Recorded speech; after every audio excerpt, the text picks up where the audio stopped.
no ar com mais um programa Diálogo em Comunidade, esse programa que é uma produção do Comunica 15, equipe de comunicação rumo ao 15º. Que alegria nós estarmos aí sempre, chegando até as comunidades, levando as notícias aí da nossa igreja, as notícias da construção do 15º Intereclesial. E o nosso tema de hoje é Novo Céu e a Nova Terra e o cuidado com a vida. E nós temos hoje convidados e pessoas nos ajudando. Bem-vinda, Cleusa. Olá, Leoni. Olá a todos que estão nos acompanhando nesse momento. Eu sou Cleusa Maneira, aqui de Rondonópolis, onde vai acontecer o 15º Intereclesial. E hoje, Leoni, nós temos assim, uma pessoa bastante especial, né, para falar conosco hoje, o Dom Vicente, lá de BH, de Belo Horizonte. Oi, Dom Vicente, como que o senhor está? Tudo bem? Olá, Cleusa, Leoni, você, amiga e amiga que acompanha o programa Diálogo em Comunidade. Estou aqui diretamente da Arquidiocese de Belo Horizonte, onde eu sou bispo auxiliar e trabalho mais precisamente com a região episcopal Nossa Senhora do Rosário, o Vale do Paraupeba, cuja sede está na cidade de Brumadinho e acompanho todas essas comunidades ali. E também a gente tem uma rede muito grande de comunidades, são 12 paróquias com mais de 200 comunidades eclesiais. Olha que beleza. Então é uma alegria falar com cada uma que também está animada aí nessa... O tema é lindo, novo céu e uma nova terra. E é possível a gente acolher esse dom de Deus, né, o reino de Deus, construindo comunidades. Que alegria, Dom Vicente, é muito bom tê-lo aqui conosco. É o senhor que sempre está aí animando as nossas comunidades, né? Hoje as redes digitais, os espaços virtuais se tornaram também espaço de evangelização, né? Contrapondo aí tantas más notícias, nós temos pessoas que cotidianamente nos enviam em mensagens e animam nossas comunidades a não ficarem ali naquele universo, né, do ódio, da mentira, mas buscar a verdade e os valores do evangelho. E nisso nós somos muito gratos e gratas ao Senhor, né? Sempre presente ali, eu acompanho, e muitas das nossas comunidades também acompanham, né, a sua jornada junto conosco nessa aventura aí de comunicar. E o programa Diálogo em Comunidade, ele quer sempre iluminar as comunidades, né, trazendo aí partilhas de vidas comprometidas com o reino de Jesus de Nazaré. E hoje nós estamos muito honrados e honradas com a sua presença, né, a sua presença aí sempre profética, junto aos preferidos de Deus.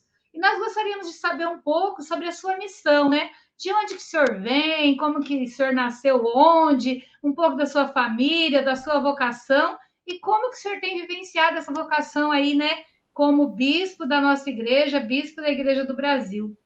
Eu sou natural de uma cidadezinha que se chama Alegre, no estado do Espírito Santo, mais precisamente de uma pequena comunidade Araraí, mais precisamente de um lugarzinho chamado Córrego da Sapucaia, no pé da Serra do Caparaó.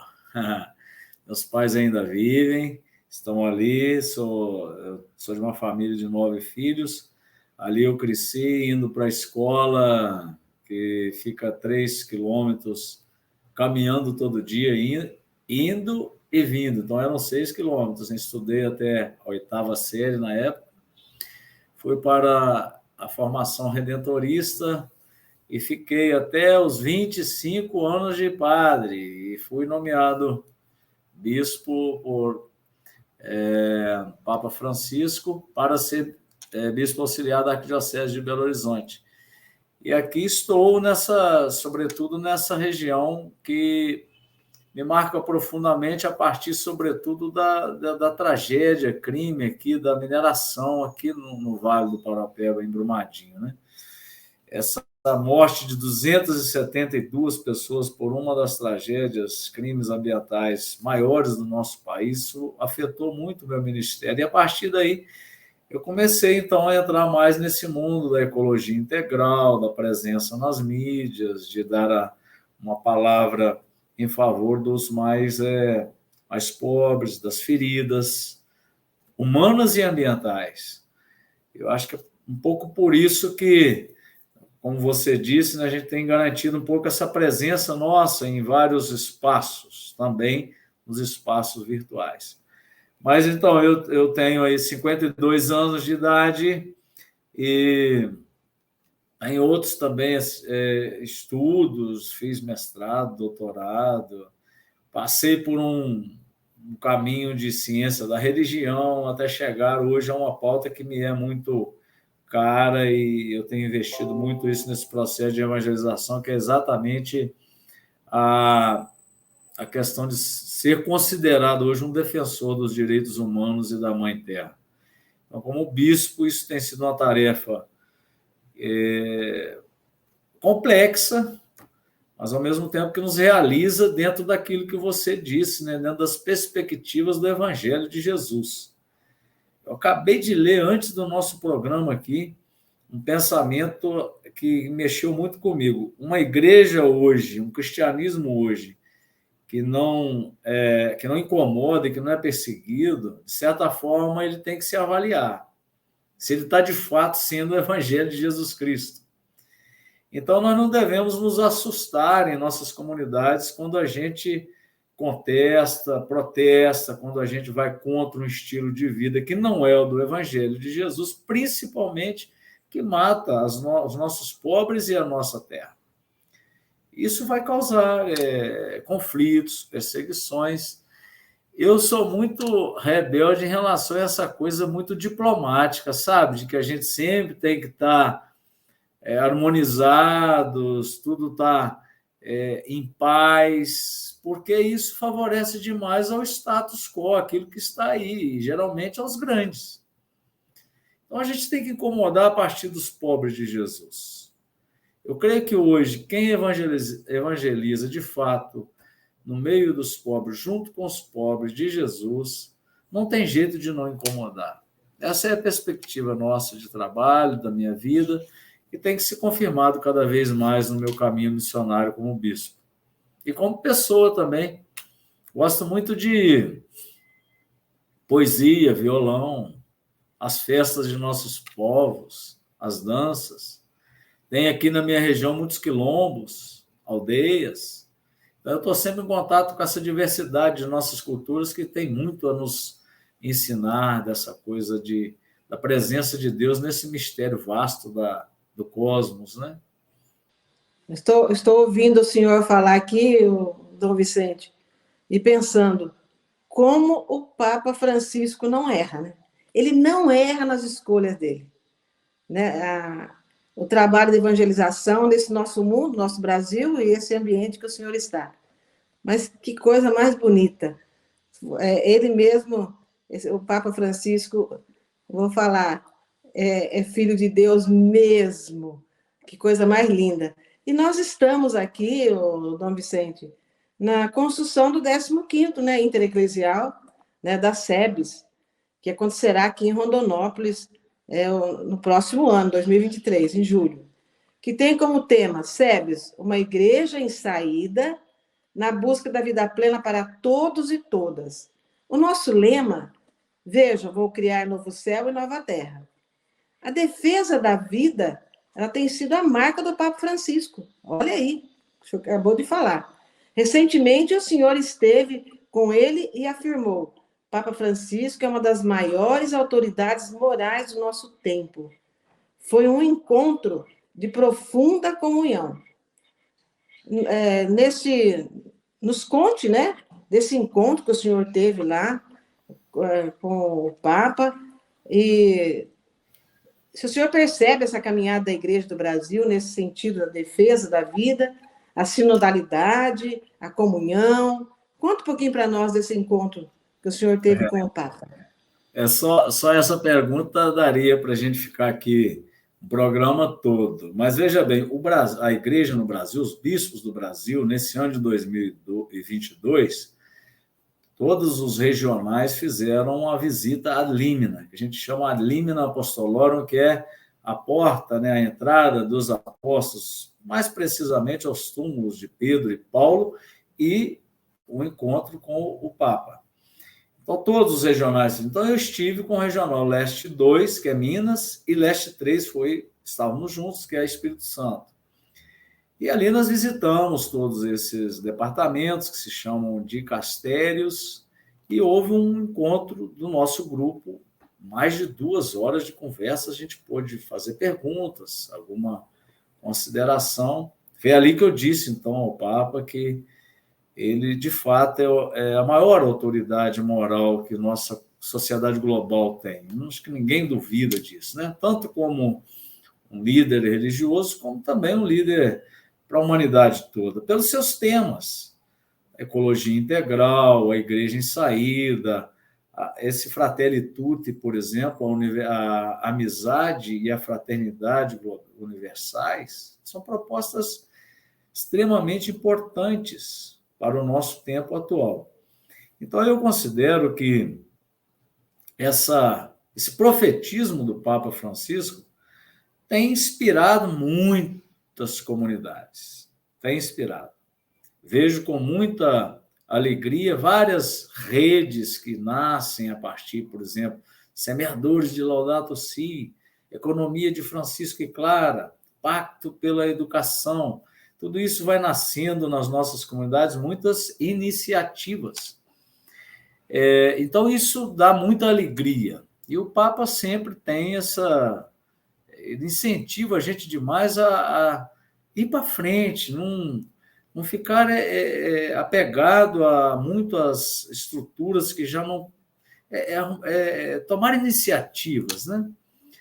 E eu guardei muito essa dinâmica dele, esse incentivo aos bispos, aos leigos, às mulheres, enfim, para a gente caminhar. Os movimentos sociais, o diálogo com os movimentos sociais.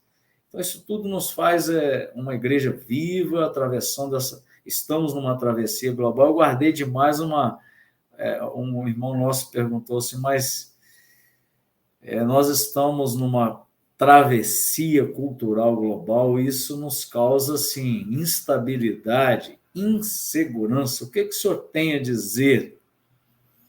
Ele disse uma coisa tão bonita assim, já pensou, então, que a insegurança, ou as nossas dúvidas, quem sabe, são a própria ação do Espírito Santo, que está mexendo conosco, que não quer que a gente acomode. Então, isso é bonito, né, de assumir essa itinerância, essa inquietação, como ação do Espírito que está mexendo conosco. Agora, por outro lado, aí que está também um problema nosso para a igreja, para o cristianismo hoje. Tem muita gente apegada a ideias muito fechadas, a uma certa cristandade. A gente vê o cenário brasileiro, por exemplo, nós andamos confundindo aí muitas coisas e, às vezes, com jargões que não tem nada a ver com essa igreja que nós precisamos dela hoje, aberta ao diálogo, ao encontro, à comunhão, à acolhida de todos. E aí, então, ficam ideais muito fechados, o que os próprios documentos da igreja têm dito dessa igreja muito extremista, moralista. Então, também temos esse grande desafio, e esses grupos todos estão aí dentro de nossas comunidades. Acho que esse processo atual das eleições revelaram muito disso, desses conflitos. Eu não vejo, na minha leitura, como polarizações simplesmente, não. No sentido que tem 2 grupos que estão brigando com as brigas meio... Não, eu acho que tem uma briga acontecendo de pessoas que são fechadas, que não aceitam mudanças, radicais, violentas, que disseminam ódio, e uma outra igreja que é servidora, que é simples, que quer, de fato, implementar aquilo que o Francisco está nos colocando na sociedade hoje, que quer uma mudança do estilo global, de capitalismo, que está matando a nossa terra. Está acontecendo agora a Conferência do Clima. Um cientista já disse, nós estamos entrando no inferno climático. Até 2050, 1,2 bilhão de pessoas estarão refugiadas por mudanças climáticas. Então, nós temos uma igreja que está envolvida com essas transformações, com as denúncias, que quer que a gente mude esse estilo. E, infelizmente, tem outra parcela que está ou com os olhos fechados ou fechados a esses movimentos e que geralmente reagem com muito ódio, com muita crítica. Então, eu tomo cuidado quando fala de polarização. Não é uma polarização. Se tem uma polarização que acontece hoje, é a de 1% dos bilionários que estão dominando a nossa Terra, 1% da sociedade global.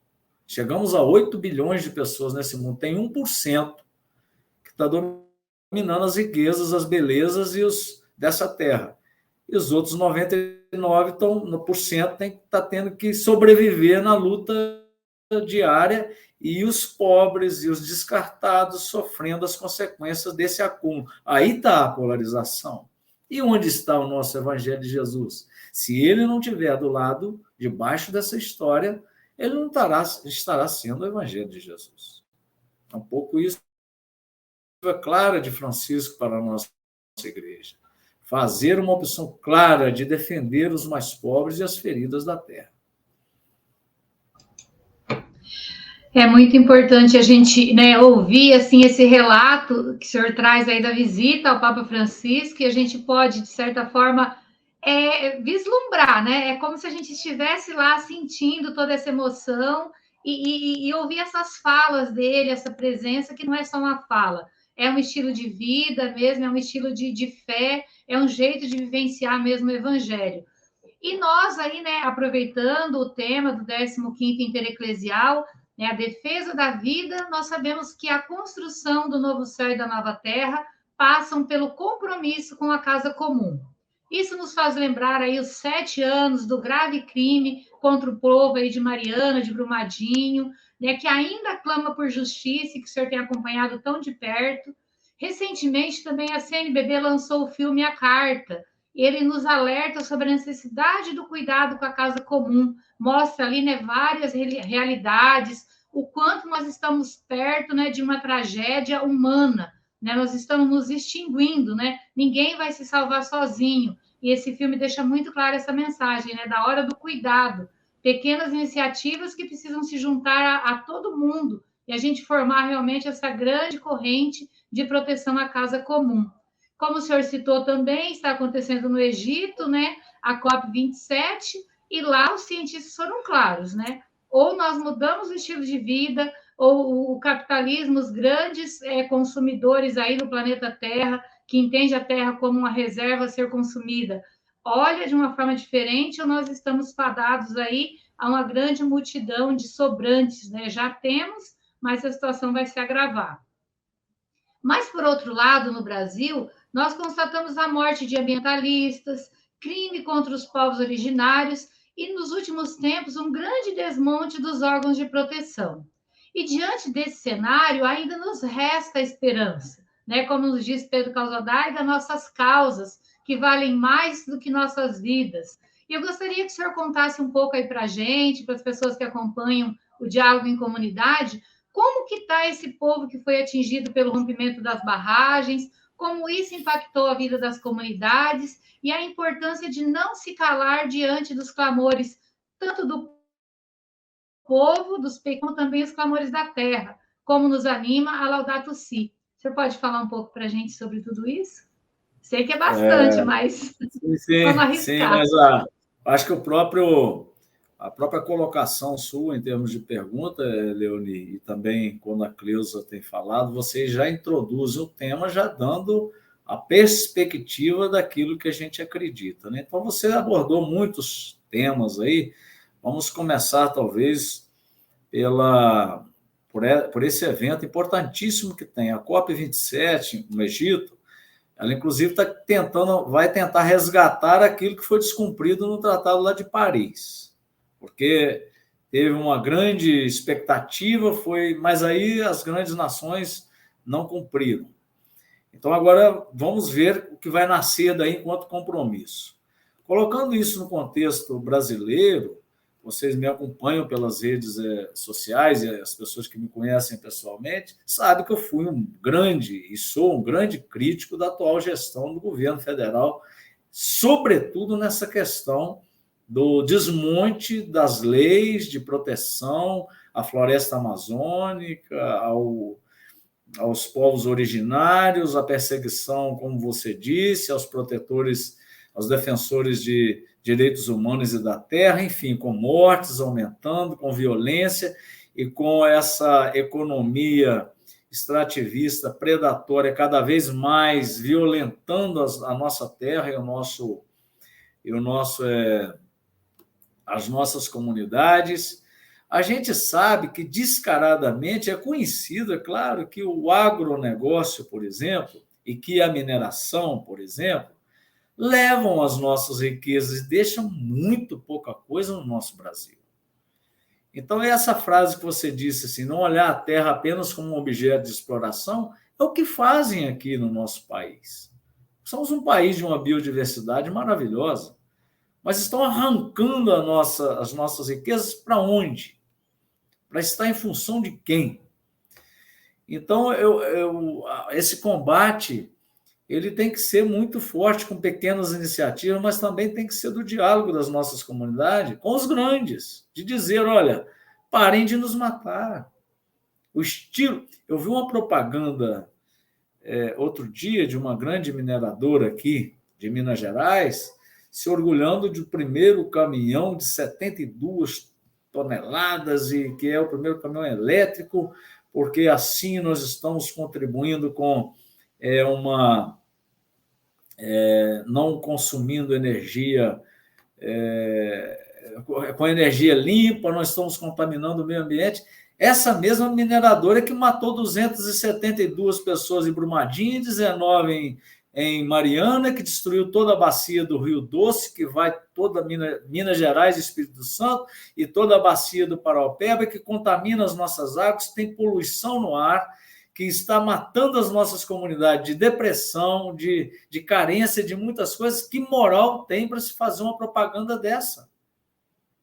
É contraditório, não é verdade, isso é mentira, essas propagandas das multinacionais.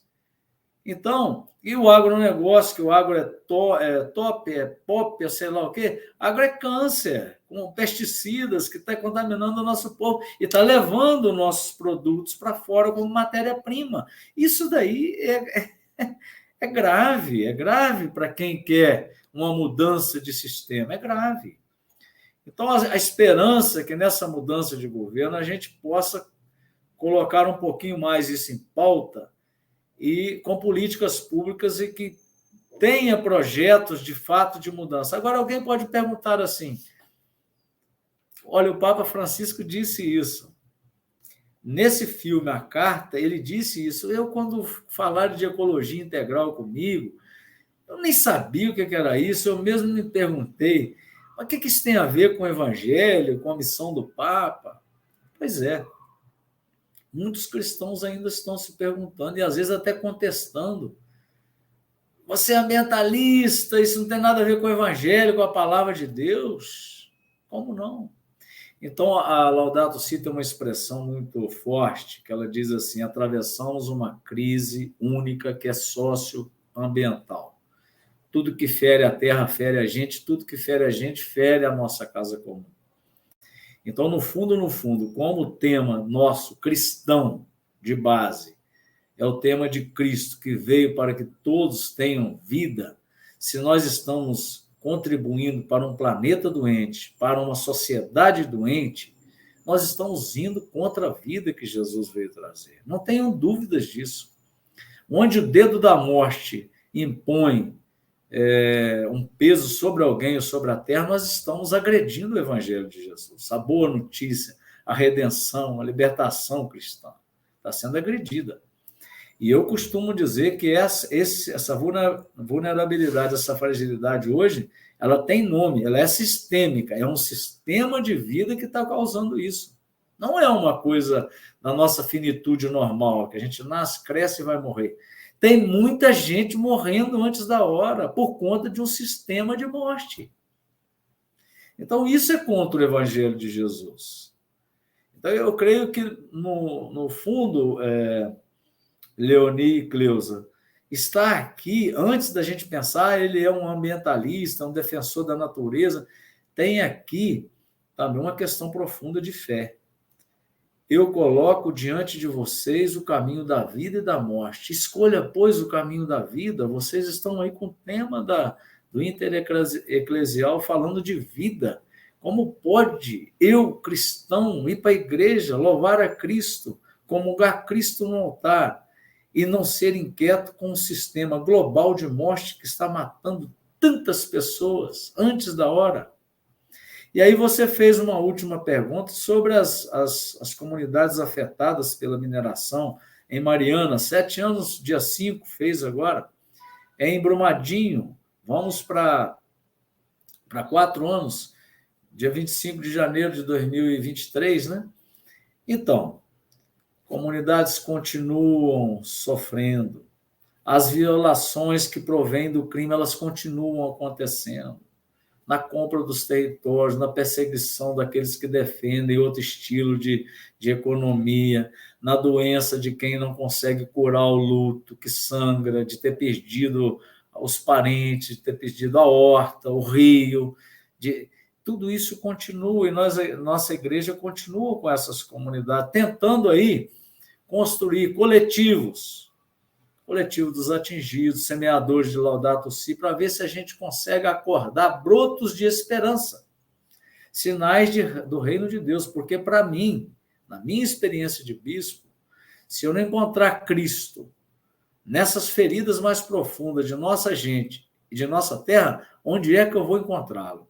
Eu sigo muito aquela imagem bíblica da ressurreição, o relato da ressurreição. Quando Tomé fora da comunidade, o apóstolo Tomé só reconheceu Cristo quando tocou na sua chaga. Põe aqui seus dedos. Eu creio que hoje, uma experiência cristã, sem a gente mergulhar nos estigmas de Cristo, que estão aí, nas feridas dos nossos pobres da terra, nós não vamos fazer experiência cristã. De alguma forma, eu considero que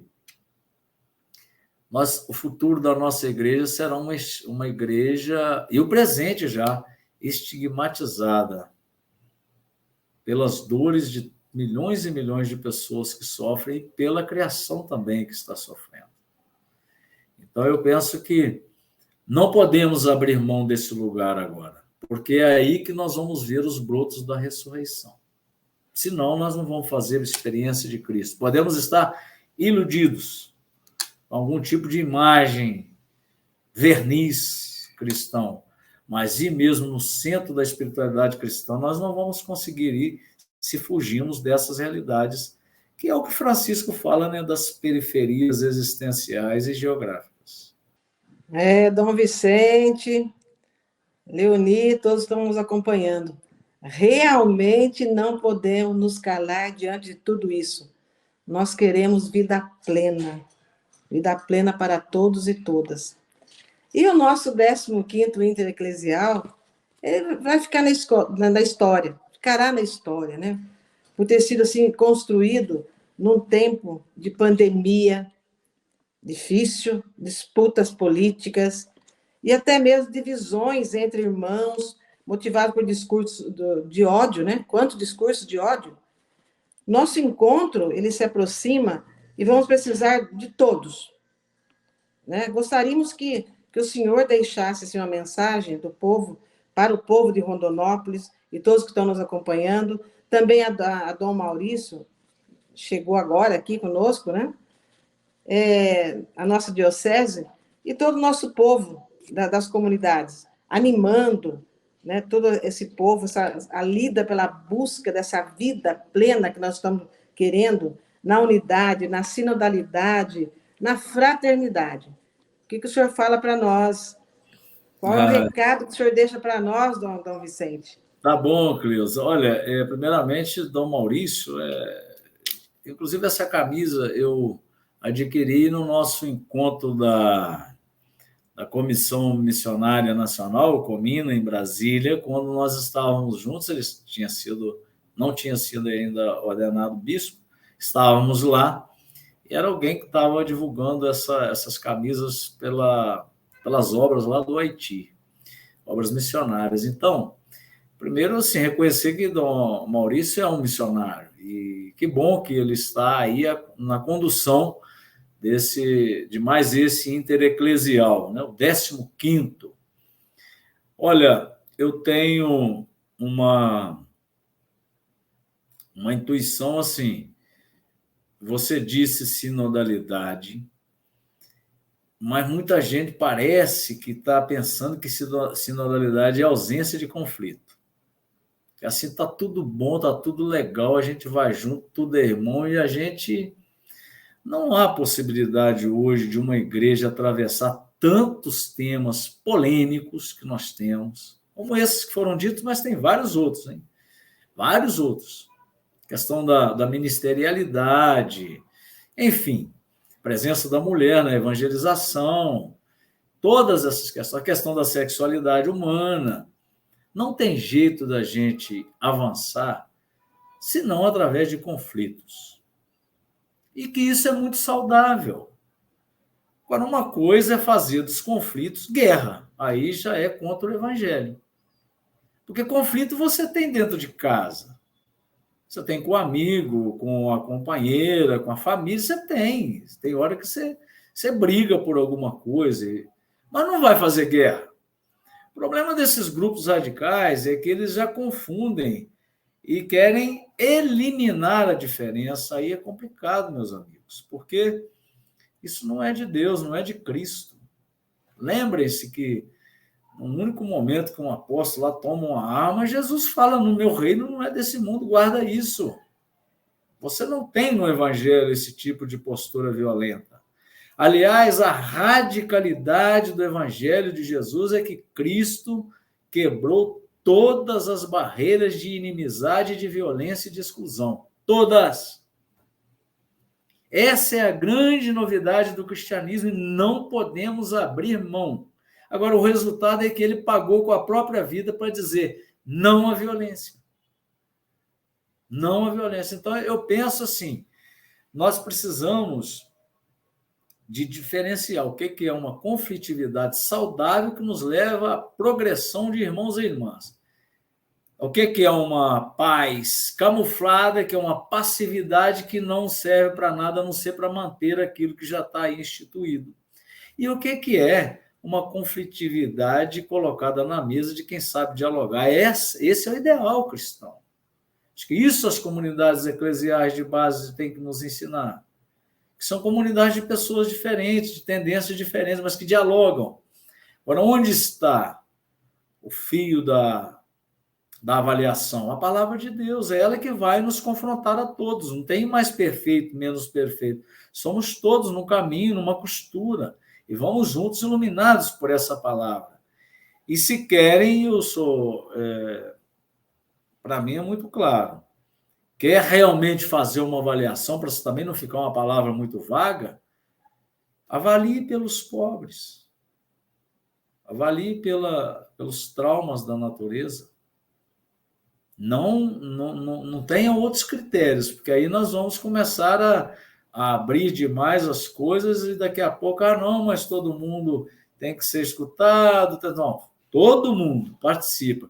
Mas se não houver uma conversão a partir de um ponto comum, que é onde está a palavra de Deus, esse Deus que desce até a nossa miséria humana, que faz uma opção clara por aqueles que são excluídos desde o Antigo Testamento, passando pelos profetas, de que adianta, os profetas são claros, vocês estão aí fazendo louvores no templo, mas na hora de recolher o dízimo estão explorando os pobres, até chegar à radicalidade de Jesus, que veio para os doentes, que no seu programa missionário disse, eu vim para evangelizar os pobres, para curar os doentes, e depois as comunidades e todos... Eu me lembro aqui de uma frase, está até no nosso... Acho que está aqui, o manual, o texto base da campanha da Fraternidade, que é Fraternidade e Fome, de 2023, tem um texto da Patrística, que eu marquei ele como um dos principais fontes para a gente ali sobre a questão da fome, é um dos santos padres dizendo: se adornas Cristo no altar da Eucaristia, que esse seu adereço de adornar seja a sobra daquilo que você já gastou para adornar o corpo místico de Cristo que está no pobre que passa fome. É ali que está a essência do cristianismo. Aquilo que sobra, isso é fala de um santo padre. Se sobrar, então a gente traz aqui para enfeitar a nossa igreja, o templo, o altar, porque o corpo de Cristo... Agora, a gente faz muitas vezes o contrário. Dá a sobra para os pobres. Isso não é servir o corpo de Cristo no mundo. Então, eu creio que essa perspectiva nossa, né, das comunidades, de defender o reino de Deus, a gente avançar nessas perspectivas, isso é muito importante para todos nós, enquanto igreja. Então, olha, não vai ter avanço se não houver conflito, porque tem muita gente pensando muitas coisas diferentes. O que nós precisamos de combater, e aí nós não podemos medir esforços, é a questão da violência, da exclusão, preconceito, racismo. Isso daí nós temos que ser firmes. Não. Agora, diferenças, debate, diálogos mais calorosos, ótimo. É isso mesmo, que a gente vai crescer no fogo do Espírito Santo aí. É um pouquinho que eu penso. E vamos em frente, que o 15º Intereclesial seja esse acordado do Espírito Santo para as nossas comunidades eclesiais de base. Amém, é isso mesmo. É como o senhor trouxe para a gente aí, né? Olhando a ferida dos pobres, tocando nas feridas da terra, mas vivenciando também esse brotar da esperança. Eu achei muito bonito isso, dos brotos da esperança, né?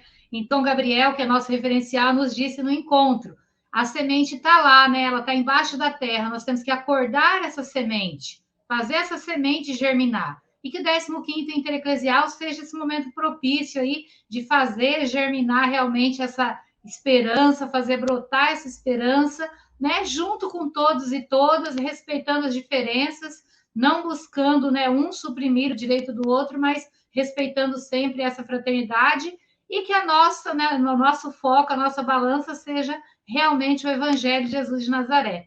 Dom Vicente, realmente foi muito bom, né, o senhor aqui com a gente. Nós estamos aí encerrando o programa com a vontade de conversar um pouco mais. Nessa conversa eu lembrei também do Padre Nelly, aí em Minas, que sempre foi um grande defensor das causas também ambientais e das comunidades eclesiais, que teve a vida ceifada aí pela Covid-19. E lembrei de tantos outros, né, profetas do nosso tempo, que animam as comunidades com a sua fala, com a sua escrita, com a sua música, com a sua poesia. E esse é o nosso momento de encerramento. Então, eu queria deixar livre, né, para o senhor dizer para as nossas comunidades, da sua maneira, né, as suas considerações finais, que, na verdade, é um abraço que o senhor traz para a gente. Depois também a Cleusa pode fazer isso e a gente já vai encerrando. Sim, eu agradeço demais a oportunidade de estar com vocês, Leoni, a Cleusa. A irmã Maria está nos bastidores, não é isso? E mais outros aí que estão trabalhando na gravação desse programa e na edição, enfim. E gostaria de transmitir a todos que nos escutarem coragem no nosso caminhar. A profecia, ela é de todos nós batizados, porque nós somos profetas, sacerdotes e reis em Cristo. Então, a profecia é de todos nós, é do próprio cristianismo e do evangelho. Eu penso que nós, igreja, o cristianismo, tem uma grande oferta, sobretudo nessa encruzilhada global, desde que, de fato, seja o cristianismo, o evangelho, que é muito claro, né? Essa opção que a gente tem, que a gente já falou aqui no bloco anterior.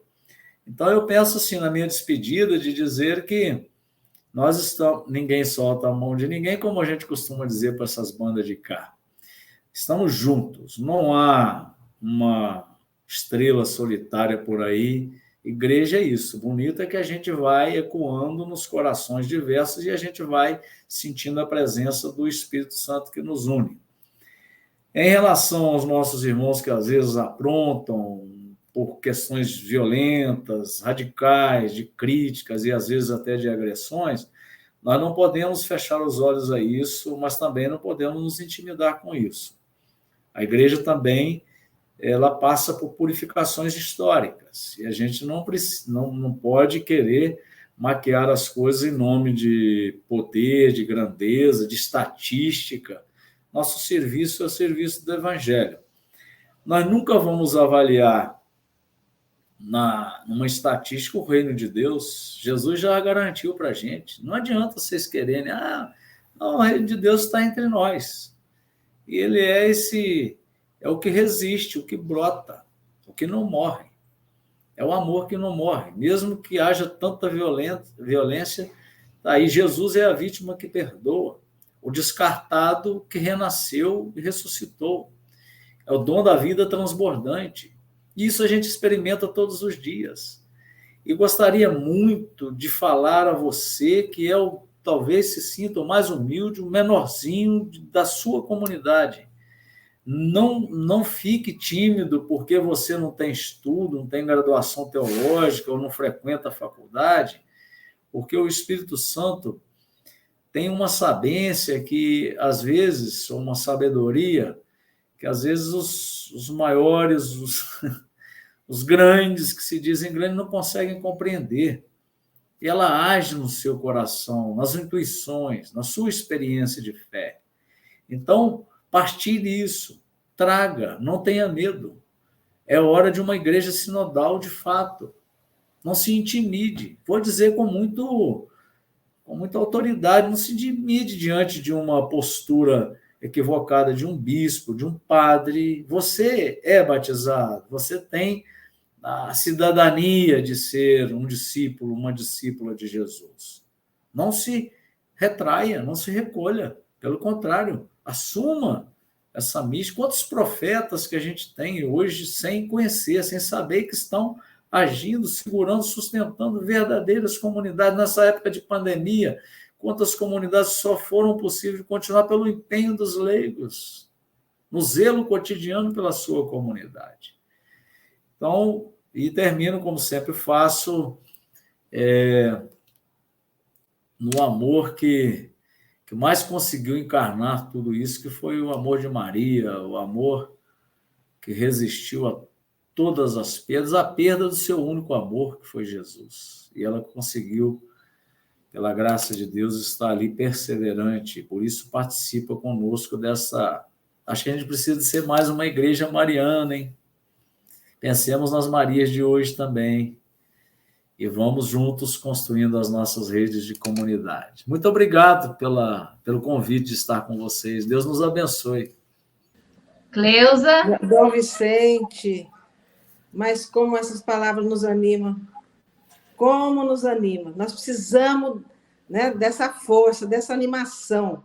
Né? Essas palavras são lindas. E nós, do Comunica 15, do Programa Diário em Comunidade, mas agradecemos muito mesmo, de coração, né? Essas palavras que o senhor nos animou muito nesse momento. Muito obrigada, Dom Vicente, por esse momento. Obrigada. E assim nós vamos encerrando mais esse programa. Eu convido a você que nos acompanha a compartilhar, faça essa boa nova chegar até a sua comunidade. Vamos espalhar notícias boas por aí. Vamos ter também essa alegria que o Dom Vicente nos trouxe, né? De não abaixar a cabeça, mas fazer brotar a esperança. É assim que nós acreditamos, é assim que nós continuamos. Então, em nome do Comunica 15, em nome do programa Diálogo em Comunidade, eu desejo a todos uma boa semana e até o próximo programa.